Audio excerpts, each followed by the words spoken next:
Good morning mga loves! So for today's video is magluluto tayo ng pakbet. So may hawak akong pera dyan mga loves. So bibili lang ako sa Talimpapa at malapit lang yan dyan. Kapitbahay lang namin mga loves. At yan, namili na pala ako ng 2 supot at tinignan ko nga kung baka may sira. Tapos bumili na rin pala ako ng bawang at sibuyas mga loves kasi nga naubusan na kami.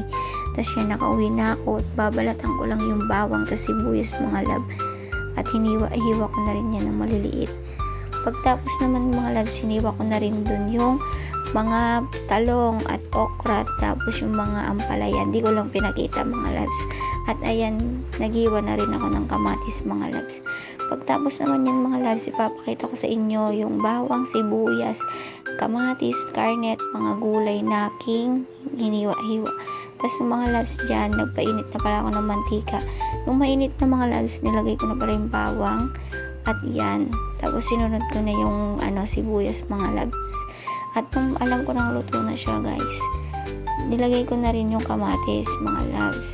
Tapos nung nalagay ko naman na yung mga kamatis mga loves, syempre lalagay na din natin yung karne. Pagkalagay ng karne mga loves, ayan, halo-halo lang natin. Tapos pagkatapos natin haluin, hintayin lang natin siyang magmantika. Tapos nung nagmantika na loves, nilagay ko din yung kamote na pinakuluan ko at pinalambot ko. Tapos halo-haloin ko ulit.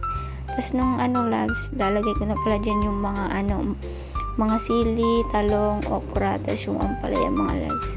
At yan, hahalo-haloin ko lang. Tapos pagkahalo ko naman yan mga loves, saka ko ulit siya tatakpan.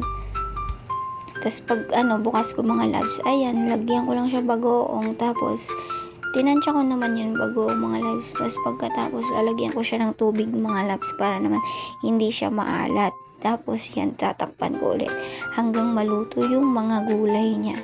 Tapos nung pagbukas ko mga loves, ayan, hinalo-halo din natin yan. Tapos lulutuin pa natin siya konti. Tapos pagbukas ko niyan mga loves, lalagyan ko na siya ng magic sarap. Tapos tinikman lang natin mga loves. So hanggang dyan na lang ang video. Bye! Thank you for watching!